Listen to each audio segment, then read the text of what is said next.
You ever been to a small town so quiet it feels like the air itself holds a secret? That's where I found myself, passing through a speck on the map called Willow Creek. The kind of place where everyone knows everyone and they know when a stranger rolls into town. It was a late October evening when my car broke down just outside the town limits. A bad alternator, or so the tow truck driver said. He was a wiry old man with sunken eyes that seemed to bore into you when he talked. He kept glancing over his shoulder like something unseen was creeping up on him. "Best get your car fixed and leave before nightfall," he said, his voice as gravelly as the road we stood on. The problem was, the local mechanic didn't have the part I needed. "Won't get it in until tomorrow," he said. "You can stay at the Willow Creek Inn. Cheap, clean, and just up the road." I didn't have a choice. The inn was a creaky, two-story building that looked like it hadn't seen a fresh coat of paint since the Great Depression. The woman at the front desk was pale and frail, her voice almost a whisper. "Room 6, she said, sliding me the key. "Breakfast's at 7. When I got to the room, I noticed something odd right away. There was an old mirror on the wall, antique-looking, with a tarnished silver frame. It felt out of place, like it didn't belong in a dingy roadside inn. As I unpacked, I couldn't shake the feeling that the mirror was watching me. It sounds crazy, I know, but every time I looked into it, the reflection seemed just a little off, like the shadows in the room didn't line up or something moved in the corner of my eye that wasn't actually there. I tried to ignore it, took a shower, flipped through the static-filled TV channels, and finally climbed into bed. But sleep didn't come easily. Around midnight, I heard it. A faint knock.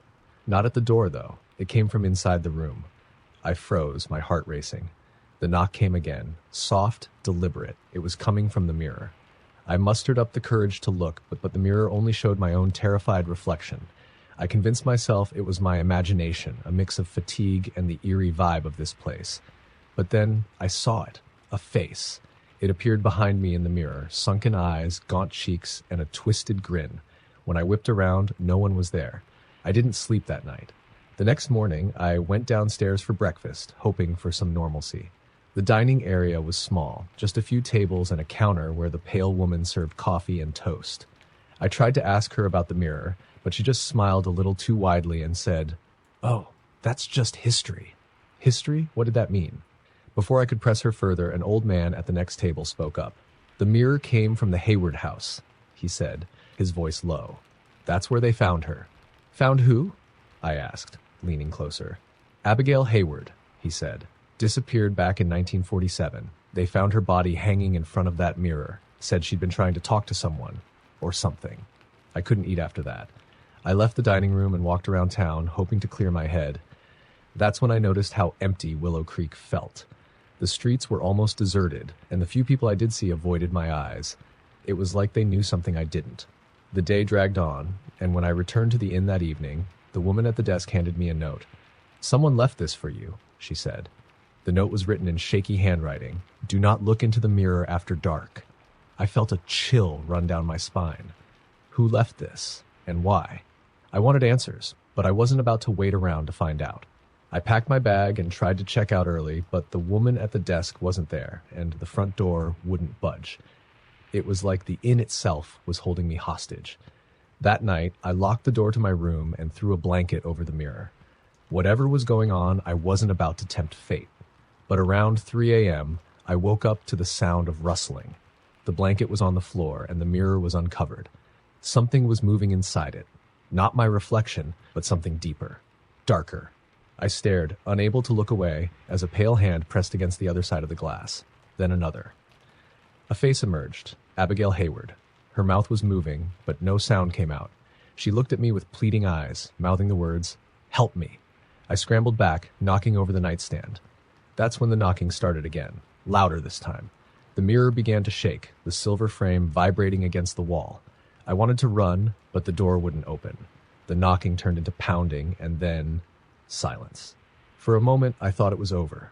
But when I looked back at the mirror, Abigail was gone. In her place was the twisted, grinning face I'd seen before. Its mouth stretched open, wider than should have been possible, and a sound like 1,000 screams echoed through the room. I don't remember much after that. I must have passed out. When I woke up, it was daylight, and the mirror was shattered. The woman at the desk didn't ask any questions when I handed her the key and bolted out the door. The mechanic had the part ready, and I left Willow Creek as fast as my car would take me. But I can't escape what happened. Sometimes I see Abigail's face in my dreams. Other times I catch a glimpse of that twisted grin in reflective surfaces. A window, a puddle, even the screen of my phone. I've done some research since then, trying to make sense of it all. Turns out, Willow Creek has a long history of strange disappearances, all tied to that inn. The Hayward house burned down decades ago, but the mirror survived, passed from place to place. Some say it's cursed, others say it's a doorway. All I know is I'll never stop seeing it, that face, that grin, and I'll never stop hearing those words Abigail mouthed in the mirror. Help me. Story number 2.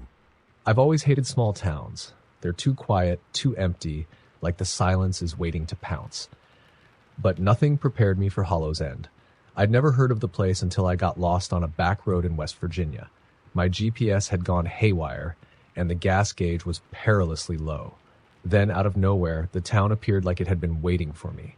Hollow's End wasn't on any map, and the road leading to it was almost overgrown, as if the earth was trying to swallow it whole. The town looked frozen in time. Victorian-style houses with peeling paint, a general store with boarded-up windows, and a church steeple rising against a gray sky. I pulled into what passed for the town square and saw a handwritten sign. Welcome to Hollow's End. Stay a while. I needed gas, but the old man at the service station just shook his head. No fuel here, he said. His voice was raspy, like it hadn't been used in years. But you'll find the inn comfortable enough. You won't be leaving tonight. The way he said it made my skin crawl, but I didn't argue. I checked into the inn, a crumbling brick building that smelled of damp wood and mildew. The woman behind the counter was tall and thin, her skin stretched tight over her face. She handed me a key without a word and pointed to the staircase. Room 3, she finally said, her voice barely above a whisper. Don't leave after dark. Her warning hung heavy in the air, but I was too tired to press her. The room was small and plain, with a single bed, a wardrobe, and a window that looked out onto the town square. As the sun set, the place took on a sinister tone. The streets emptied, and shadows stretched long and jagged like claws. I thought I heard faint whispers outside, but when I looked, the square was deserted. I locked the door, pulled the thin blanket up to my chin, and tried to sleep. But Hollow's End wouldn't let me. It started around midnight. The sound of footsteps echoed in the hallway, slow and deliberate. At first, I thought it was another guest, but the steps never passed my door. They just stopped, right outside. I held my breath, staring at the crack under the door, waiting for a shadow to appear. But nothing happened. Then came the knock. Soft at first, almost polite. But it grew louder, more insistent. I whispered, "Who's there?" but got no response. The knocking stopped abruptly, replaced by a low, guttural moan. I backed away from the door, my heart hammering in my chest. That's when I noticed something moving in the corner of the room. At first, I thought it was a trick of the light, but then it took shape. A tall, thin figure, its head tilted unnaturally to one side. It stepped forward, and I saw its face, or lack of one. There were no eyes, no mouth, just a blank expanse of pale, mottled skin. I froze, unable to scream, unable to move as the thing crept closer. It raised a long, bony finger and pointed at me. Then, without a sound, it dissolved into the shadows. I didn't sleep the rest of the night. The next morning, I stumbled downstairs, desperate for answers. The woman at the counter looked up from her knitting, her expression unreadable. "You saw it, didn't you?" she asked. I nodded, my throat dry. "What the hell is it?" She set her knitting down and leaned forward, her eyes glinting with something between pity and fear. "This town, it's a trap. It takes people, keeps them. That thing you saw, it's the Hollow Man. He's the one who decides who stays." "Stays?" I asked, my voice rising. "You mean people don't leave?" She shook her head. "Not unless he lets them." I bolted out of the inn and into the square, desperate to find my car and get out of this nightmare. But the town seemed different in the daylight. The streets were endless, looping back on themselves like a maze. No matter which way I turned, I ended up back at the inn. I was trapped. That night was worse. The Hollow Man didn't wait for me to fall asleep. As soon as the sun set, the air in my room grew heavy, oppressive. The lights flickered and the whispers returned, louder this time. They weren't coming from outside. They were in the room with me. The wardrobe creaked open, and I saw it again. The Hollow Man stepped out, his blank face somehow staring directly at me. This time, he spoke. "Stay," he rasped, his voice like dry leaves crunching underfoot. "Join us." I shook my head, backing into the corner. "No," I whispered. "No, I'm leaving." "You cannot leave," he said, his voice echoing in my mind. "You belong to Hollow's End now." The walls of the room seemed to close in, the shadows writhing like living things. Faces appeared in the darkness, pale, anguished faces with hollow eyes and gaping mouths. They reached for me, their spectral hands clawing at the air. I don't remember how I got out of that room. I ran blindly through the inn, down hallways that stretched impossibly long and twisted back on themselves. The whispers followed me, growing into a cacophony of screams. When I burst out into the square, the town was alive with movement. Figures shuffled through the streets, their faces obscured, their forms half real, like smoke given shape. They turned toward me in unison, their heads tilting in that unnatural way. Among them was the Hollow Man, his blank face glowing faintly in the moonlight. "Stay," he said again, and the crowd echoed him. "Stay, stay, stay." I ran. I don't know how I found my car, but when I did, it started as if it had been waiting for me. I didn't question it. I drove as fast as I could, the town fading behind me like a bad dream. When I finally hit the main road, I pulled over to catch my breath. My hands were shaking, and my heart felt like it might burst. I looked back, expecting to see Hollow's End in the distance, but there was nothing there, just an empty road surrounded by trees.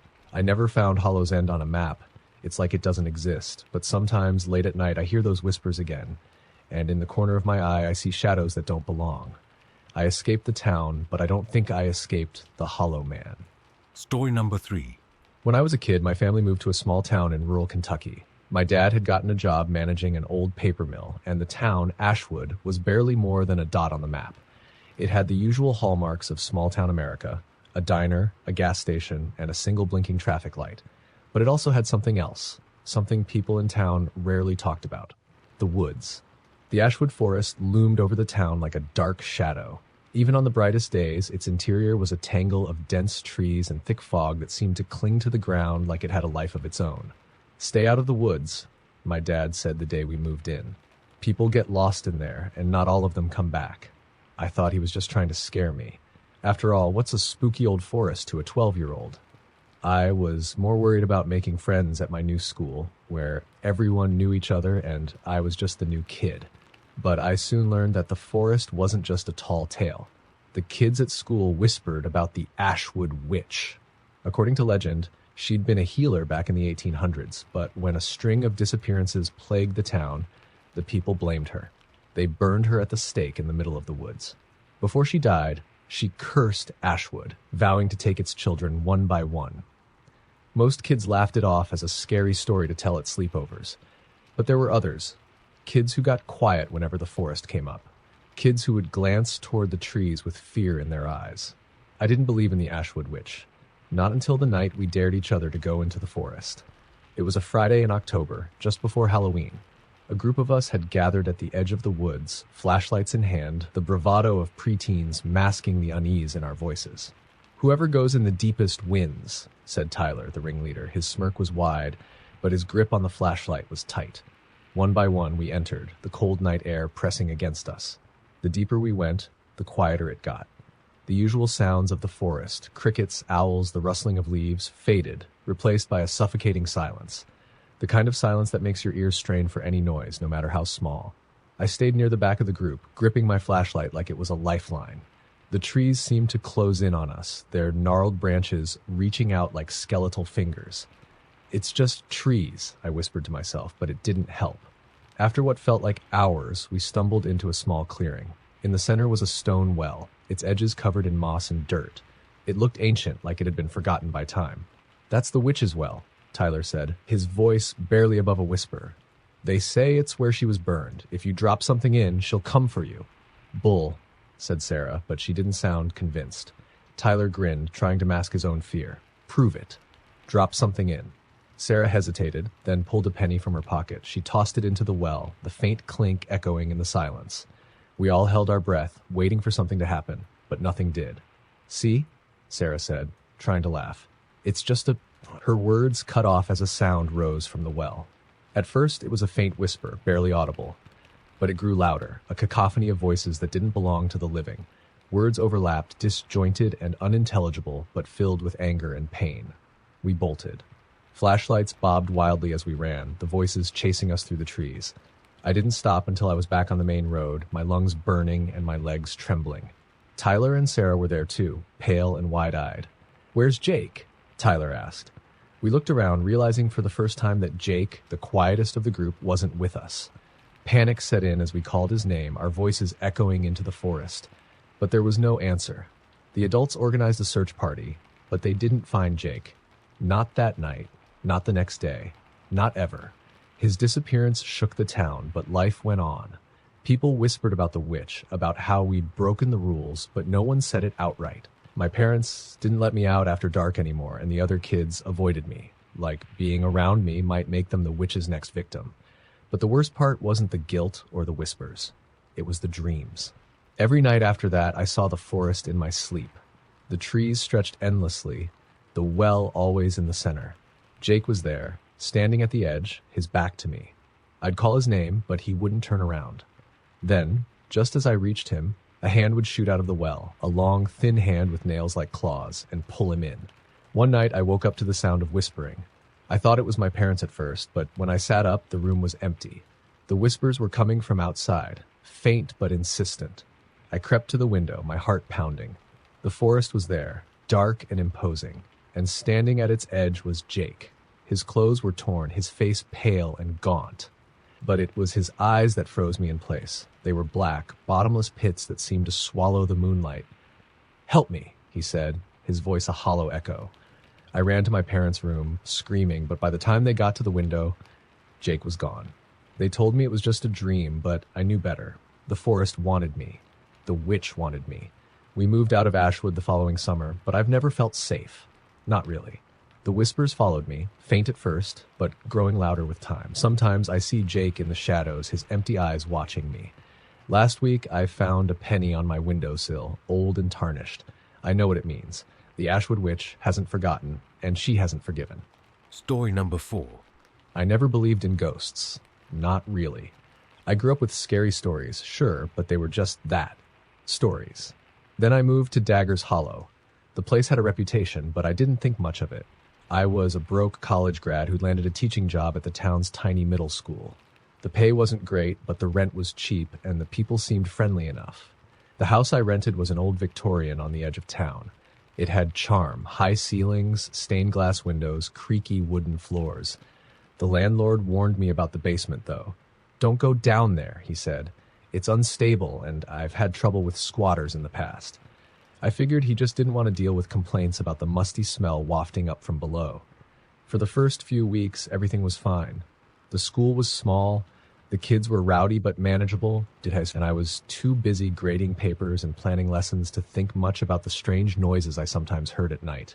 The creaks and groans of an old house settling, nothing more. But then the knocking started. It was faint at first, just a soft tapping that seemed to come from the walls. I thought it might be mice or maybe tree branches scraping against the siding. But it got louder, more deliberate, and it always came from the same place, the door to the basement. One night, curiosity got the better of me. I grabbed a flashlight and opened the basement door. The smell hit me first, damp, earthy, and faintly metallic. The stairs were steep and uneven, disappearing into darkness. I hesitated, then took a step down. The air grew colder with each step, and the silence was oppressive, like the house itself was holding its breath. At the bottom, the basement was bigger than I expected, with a low ceiling and dirt floor. There was junk everywhere, old furniture, broken tools, and something that looked like an altar. It was crude, just a slab of wood covered in strange carvings. A rusty knife rested on top, along with a small pile of bones. My flashlight flickered, and I froze. That's when I heard it, a low, guttural whisper that sent a shiver up my spine.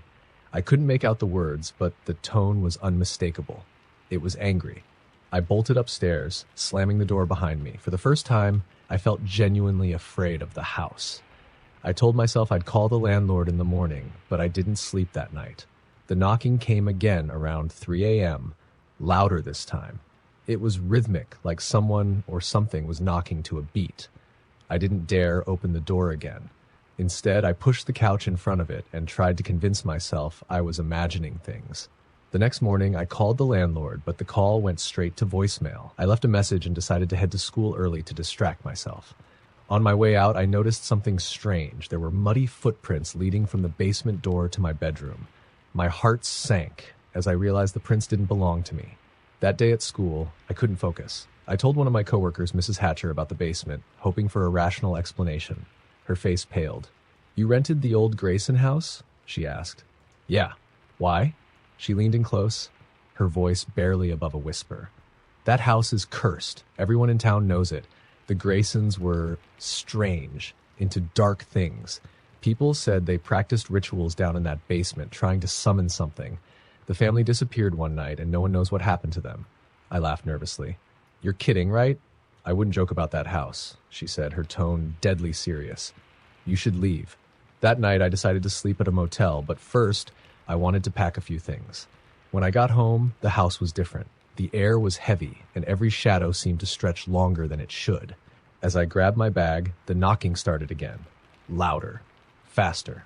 And then it stopped. The basement door creaked open on its own, revealing darkness beyond. My breath caught in my throat as a figure emerged. A tall, emaciated shape with long, twisted limbs and empty sockets where its eyes should have been. Its mouth opened, revealing rows of jagged teeth, and it let out a sound that was somewhere between a scream and a growl. I ran. I don't know how I made it out, but I didn't stop until I reached the motel on the other side of town. I called the police, but when they arrived at the house, they found nothing. No footprints, no altar, no creature. They chalked it up to stress and told me to get some rest. I couldn't go back. I left everything behind. My clothes, my books, my job. I moved halfway across the country, hoping to leave Daggers Hollow and that house behind me. But it didn't work. The knocking followed me. It's faint, but it's there. Every night, no matter where I am. And sometimes I catch glimpses of it in mirrors or windows, a shadow with empty eyes and too many teeth. I've tried to forget, tried to convince myself it wasn't real, but deep down I know the truth. That thing in the basement, it wasn't angry because I went down there. It was angry because I left. Story number 5. They call it the Devil's Playground. Every small town has its local legend, but in Crescent Falls, this wasn't just a campfire story. The playground was real. An abandoned children's park on the outskirts of town, hidden in the woods like it wanted to be forgotten. Rusted swings creaked in the wind, a merry-go-round sat crooked on its axle, and the slide had collapsed into a pile of jagged metal. People said the place was cursed. In the 1970s, 6 kids disappeared there in one summer. The only clue was a set of tiny footprints leading away from the park and into the woods, but they stopped abruptly, as if the children had simply vanished into thin air. The playground was closed, and no one dared to set foot there after dark. But I wasn't from Crescent Falls. I was just visiting for the summer, staying with my cousin Nate. He loved telling me stories about the town's spooky past, and the Devil's Playground was his favorite. "You've got to see it," he said one evening, his eyes alight with excitement. "We'll go after dark. It's way scarier then." I laughed it off at first. "Come on, Nate. It's just an old park." "Then prove it," he said. "We'll go tonight, unless you're scared." I wasn't about to let my younger cousin call me a coward, so I agreed. We grabbed flashlights and headed out just after sunset, cutting through the woods behind his house. The trees closed in around us, their branches gnarled like twisted hands. The air grew colder the closer we got, and an unnatural quiet settled over the forest. When we finally reached the playground, I felt a chill that had nothing to do with the cool night air. The place looked like a snapshot of a nightmare. The swings swayed in the breeze, their chains groaning with each movement. The merry-go-round glinted in the moonlight, its chipped paint revealing the rusted metal beneath. "This is so creepy," I said, trying to sound casual. "Right?" Nate grinned, but there was a nervous edge to his voice. We wandered around, shining our flashlights on the decaying equipment. Nate climbed onto the merry-go-round and gave it a push, but it only groaned in protest before grinding to a halt. "Lame," he muttered. That's when we heard it. A giggle. It was faint, almost swallowed by the wind, but unmistakable. I froze, my flashlight trembling in my hand. "Did you hear that?" Nate nodded, his face pale. "It's just the wind," he said, but his voice lacked conviction. Then it came again, louder this time. A child's laughter, high-pitched and chilling. It echoed around the playground, coming from nowhere and everywhere at once. "We should go," I said, my voice tight. But Nate wasn't listening. He was staring at the merry-go-round, his flashlight trained on a pair of tiny handprints that had appeared in the dust-covered metal. "Did you?" he began, but he didn't finish. The merry-go-round creaked, slowly starting to turn on its own. The giggles grew louder, joined by whispers that seemed to come from the shadows. Words I couldn't understand, spoken in voices too young to belong to anything human. "Nate, let's go!" I grabbed his arm, but he was rooted in place, his eyes wide with terror. Something moved in the corner of my vision, a figure darting between the trees. I swung my flashlight toward it, catching a glimpse of a child's face. Pale, with hollow eyes that reflected the beam like glass. The figure disappeared before I could scream, but more followed. They were everywhere. Children with empty faces, their laughter and whispers echoing like a twisted chorus. Nate finally snapped out of his trance, and we ran. The forest seemed to close in on us, the path back to his house twisting and turning in ways it shouldn't have. No matter which way we went, we ended up back at the playground. The children were waiting. They surrounded us, their forms flickering like static, their eyes black voids. One stepped forward, a little girl in a tattered dress, her head tilted unnaturally to the side, and when she opened her mouth, the laughter stopped. "Stay and play," she said, her voice a hollow echo. Nate screamed, and that was enough to snap me out of my paralysis. I grabbed his arm again, dragging him through the trees. This time the path led somewhere new, a clearing bathed in moonlight.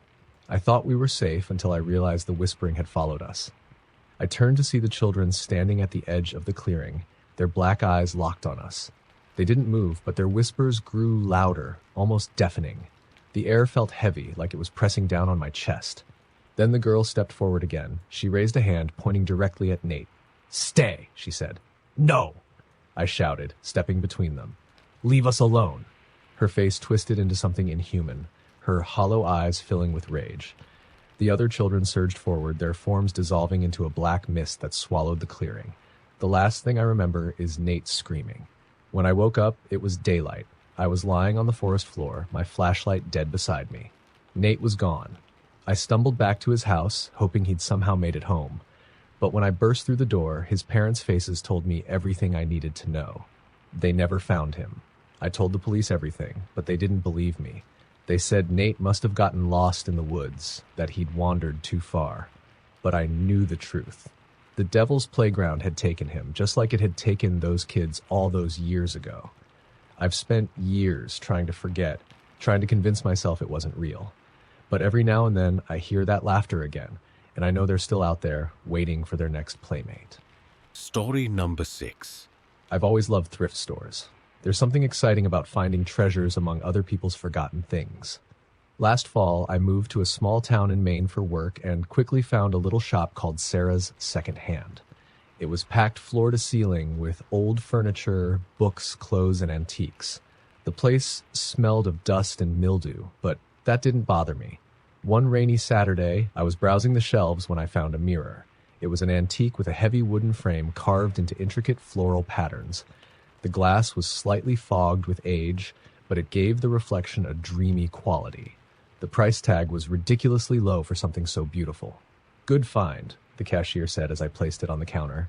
She was a frail, older woman with sharp eyes, but as she wrapped the mirror, her tone grew serious. "Be careful with this one. It's seen things." I laughed nervously, assuming she was joking. "Thanks, I'll be careful." When I got home, I hung the mirror in my bedroom, opposite the bed. It looked perfect there, like it belonged. That night, as I drifted off to sleep, I swore I heard something faint, like a whisper. I convinced myself it was the wind outside and eventually fell asleep. The first time I noticed something odd, it was subtle. When I glanced at the mirror, I thought my reflection moved just a fraction of a second after I did. It was so quick that I assumed it was my imagination. But over the next few days, it happened again and again. One morning, as I was brushing my hair, I saw something in the corner of the reflection. A shadow, small and fast, darting behind me. I turned, heart pounding, but the room was empty. The whispering at night got louder, like a conversation happening just out of earshot. It made my skin crawl, but I told myself it was nothing, just the house settling. A week later, I woke up to find the mirror had moved. It wasn't on the wall anymore. It was leaning against the dresser, tilted slightly forward, like it was watching me. I called the landlord, asking if anyone else had a key to the house. He said no, and that he'd never heard of anything strange happening there. The next night, I decided to test myself. I stood in front of the mirror with a flashlight, shining it directly into the glass. For a moment, nothing happened. But then, out of the corner of my eye, I saw something move behind me. A face. It was pale and gaunt, with sunken eyes and a mouth stretched into an impossibly wide grin. It disappeared the second I turned around, but the image was burned into my mind. I didn't sleep that night. The next day, I went back to Sarah's second hand, dragging the mirror behind me. "Take it back," I demanded. The old woman frowned. "I warned you." "You didn't say it was haunted." She sighed and motioned for me to follow her. In the back of the store, she pulled out a book, old and leather-bound, and flipped through its yellowed pages. She stopped at a drawing of a mirror that looked eerily familiar. "This mirror belonged to a family in the 1800s, she explained. The daughter Eleanor was obsessed with it. She'd stare into it for hours, talking to someone she swore was inside. Her parents thought she was lonely or imaginative, but then she stopped coming out of her room. They found her one morning, sitting in front of the mirror, dead." I shivered. "How did she die?" "No one knows," she said, but her face was frozen in terror, like she'd seen something horrible. After that, the mirror changed hands over and over. Every owner claimed to see things, shadows, faces, movements that didn't belong. Some people disappeared altogether. I stared at her, horrified. "Why would you sell it?" She shrugged. "People don't listen to warnings, and sometimes they pay for it." I left the shop, the mirror still in tow. I wanted to throw it out, smash it to pieces, but something stopped me. It was like the mirror had a hold on me, whispering in my mind, convincing me to keep it. That night, I locked the mirror in the basement. I shoved a heavy trunk in front of the door and tried to sleep, but the whispering came back, louder than ever. At 3 a.m., I woke up to the sound of shattering glass. My heart raced as I crept downstairs. The basement door was open, the lock splintered. Inside, shards of the mirror were scattered across the floor, but when I looked closer, I realized it wasn't broken. The frame was intact, but the glass had been removed, pulled out as if something had climbed through it. Then I heard it, slow, deliberate footsteps coming up the basement stairs. I ran. I didn't stop until I was in my car, speeding out of town. I left everything behind, my clothes, my books, the house. The landlord called the next day asking why I disappeared, but I didn't tell him. What could I say? I moved across the country, hoping distance would save me. For a while, it worked. But last week, I found something on my doorstep, a small piece of glass, fogged with age, with floral carvings etched into its edges. That night, the whispering returned. And now, when I look in the bathroom mirror, I see her. Eleanor, she's watching me, and she's getting closer. Story number 7. My family always said we should never go into the old barn at the edge of our property. I grew up in a rural town in Kansas, where superstition ran deep. Everyone whispered about the barn, but no one could give me a straight answer about what had happened there. "Just don't go in there, Lydia," my dad would say, his tone unusually stern. My mom would nod in agreement, her eyes distant, like she was remembering something she didn't want to share. The barn was a relic of another time, with its weathered wood, sagging roof, and peeling red paint. It loomed at the far edge of the wheat field like a shadow, always in the corner of your vision, but never something you wanted to look at for too long. I didn't think much about it growing up. But one summer, when I was 17, curiosity got the better of me. It was late July, and the nights were hot and humid. I couldn't sleep, so I wandered outside to cool off. The moon was full, casting an eerie glow over the fields. I found myself walking toward the barn without really meaning to. The closer I got, the more the air seemed to change. It was heavy, like walking into a storm. The crickets and cicadas that filled the night with their constant song went silent. I hesitated, but something about the barn felt magnetic, like it was pulling me in. The door was slightly ajar, creaking in the breeze. I stepped inside, the floorboards groaning under my weight. The smell hit me first, a mix of damp earth, mildew, and something else, something metallic, like blood. The interior was worse than I expected. Rusted tools hung from the walls, their edges jagged and sharp. Cobwebs blanketed the rafters, and the hay bales were decayed and rotting. But what caught my attention was the center of the barn. There was a circle etched into the dirt floor, it surrounded by strange symbols. They weren't random, they were deliberate, carved deep into the earth. In the center of the circle sat a chair, old and splintered, with frayed ropes tied to the armrests. I felt a chill despite the summer heat. "Lydia." I froze. The voice was soft, almost a whisper, but it was unmistakable. Someone had called my name. "Hello?" I said, my voice shaking. The barn was silent. But then I saw it, a shadow moving in the corner of my eye. It darted across the rafters, too fast to be human. My flashlight flickered, and when the beam steadied, I saw her. A girl stood in the corner of the barn, her dress tattered and stained. Her face was pale, almost translucent, and her eyes, they weren't right. They were too dark, like twin voids that swallowed the light. "Help me," she whispered, her voice cracking. Every instinct told me to run, but my legs wouldn't move. "Who are you?" I managed to stammer. Her lips twitched into a sad smile. "They tied me here. They left me." I took a step back, my flashlight trembling in my hand. I can't help you." Her expression darkened and the air grew colder. "You have to," she said. "You're already here." Suddenly the barn felt alive. The walls groaned, the rafters creaked, and the symbols on the floor began to glow faintly, pulsing with an otherworldly light. The girl stepped closer, her movements jerky and unnatural. Her face twisted into something horrifying, her mouth stretching too wide, her teeth sharp and jagged. "You can't leave," she hissed. "Not now." I turned and bolted for the door, but it slammed shut before I could reach it. The barn was pitch black except for the glowing symbols. The girl's laughter echoed around me, high-pitched and maniacal. "You shouldn't have come here," she said. "They always come back." The symbols on the floor blazed brighter, and shadows began to rise from them, twisting and writhing like smoke. They took on forms, figures with elongated limbs and faces that weren't quite human. I pounded on the door, screaming for help, but my voice felt swallowed by the oppressive air. The shadows closed in, their whispers filling my ears with words I couldn't understand but somehow knew were meant to hurt me. In a final act of desperation, I grabbed the flashlight and swung it at the nearest shadow. It passed through harmlessly, but the light disrupted it for a moment. The figure recoiled, giving me enough time to throw myself against the door with all my strength. It burst open, and I stumbled out into the night. The moment I crossed the threshold, the noise stopped. The whispers, the laughter, the groaning of the barn, all of it vanished. I turned to look back, but the barn was dark and still, as if nothing had happened. I ran home, my heart pounding in my chest. My parents were waiting for me, their faces pale and drawn. "You went to the barn," my dad said, his voice heavy with disappointment and fear. I nodded, unable to speak. My mom started to cry. "We told you to stay away," she said. It's not safe." "What is it?" I demanded. "What's in there?" My dad hesitated, then finally said, "It's where they brought her. The girl from the next farm over. She went missing when we were kids. They said it was an accident, but we knew better. The barn, it does something to people. It doesn't let them go." I didn't sleep that night, and I haven't been back to the barn since, but sometimes on quiet nights I hear her voice calling my name, and I wonder if I left something behind when I ran, or if something followed me home. Story number 8. The house at the end of Ravenhollow Road had been empty for decades. In our small town, it was more than abandoned. It was cursed. People whispered about the house as if speaking too loudly would awaken whatever lingered inside. I'd grown up hearing stories. A family had lived there once, back in the 1950s. The Warrens.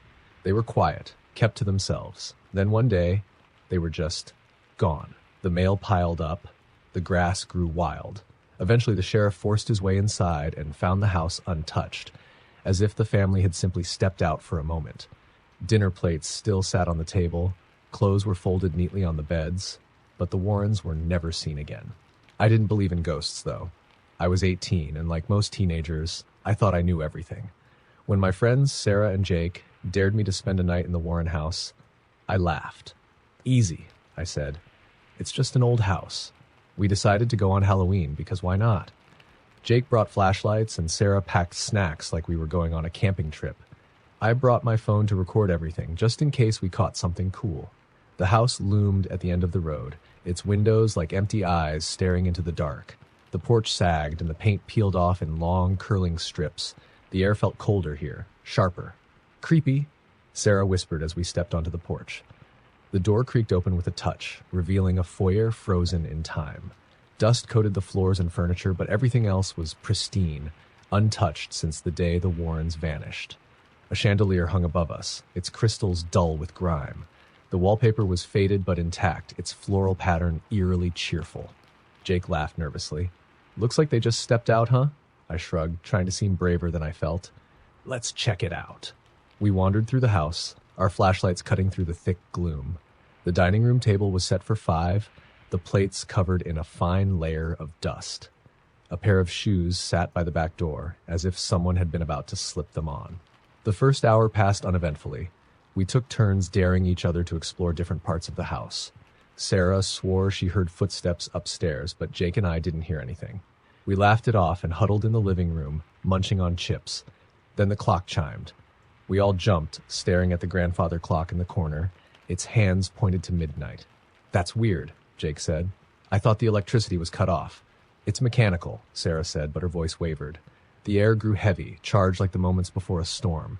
I felt it first, a cold spot right next to me. I shivered and moved closer to the others. "Did you feel that?" Jake nodded. "Yeah, like something's here." We were silent for a moment, listening. At first there was nothing. Then we heard it, a faint rustling like fabric brushing against the walls. It came from upstairs. "Let's go," I said, standing. Sarah grabbed my arm. "Are you insane? We came here to prove it's not haunted, right?" I said, trying to keep my voice steady. "Let's check it out." Reluctantly, Sarah and Jake followed me up the staircase. The steps groaned under our weight, the sound echoing through the house. The hallway was darker, our flashlights barely penetrating the shadows. Doors lined the corridor, each one closed. "Which one?" Jake whispered. I pointed to the door at the end of the hall. It was slightly ajar, revealing a sliver of darkness. As we approached, the rustling grew louder. It wasn't just fabric anymore, it was breathing. Shallow and raspy, like someone struggling to draw air. I pushed the door open. The room was a bedroom, neat and untouched. A bed with a faded quilt sat against one wall and a vanity stood opposite it, its mirror cracked. But it wasn't empty. In the corner stood a figure. It was human-shaped, but wrong. Its limbs were too long, its head tilted at an unnatural angle. Its skin was gray and mottled, and its eyes, they were black, endless voids that swallowed the light from our flashlights. Sarah screamed. The figure moved, its head snapping toward us. It let out a low, guttural growl, and the temperature in the room plummeted. "Run!" I shouted. We bolted down the stairs, the thing's footsteps thundering behind us. The house came alive. Doors slammed, the walls groaned, and the air was filled with whispers, overlapping voices speaking in a language I couldn't understand. We reached the front door, but it wouldn't budge. Jake yanked on the handle while Sarah pounded on the wood, her screams echoing in the confined space. The figure appeared at the top of the stairs. It didn't walk. It floated, its limbs hanging limply as it descended toward us. Its mouth opened wide, wider than should have been possible, revealing rows of jagged teeth. In a panic, I grabbed a heavy candlestick from a nearby table and hurled it at the figure. It passed through harmlessly, but the impact shattered a nearby window. "Out the window!" I yelled. Jake climbed through first, followed by Sarah. I was halfway through when the thing grabbed my leg. Its grip was icy and strong, pulling me back into the house. "Help me!" I screamed, clawing at the windowsill. Jake and Sarah grabbed my arms, pulling with all their strength.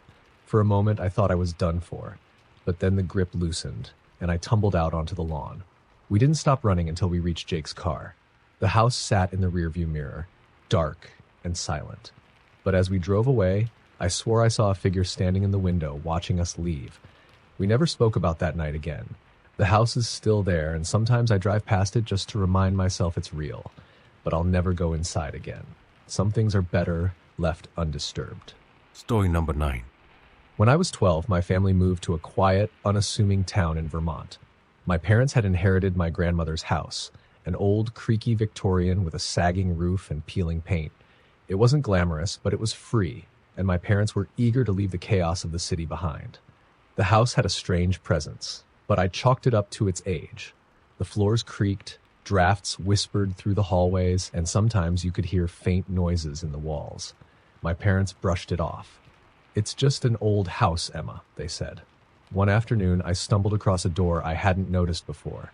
It was at the end of the upstairs hallway, half hidden behind a stack of boxes. The wood was warped, and the handle was tarnished with age. "Where does this go?" I asked my dad. He frowned. "Nowhere, really. It's just an attic storage space. We haven't been up there in years." That night, I dreamed about the door. In the dream, it opened on its own, revealing a dark staircase that spiraled up and up into nothingness. I woke in a cold sweat, my heart racing.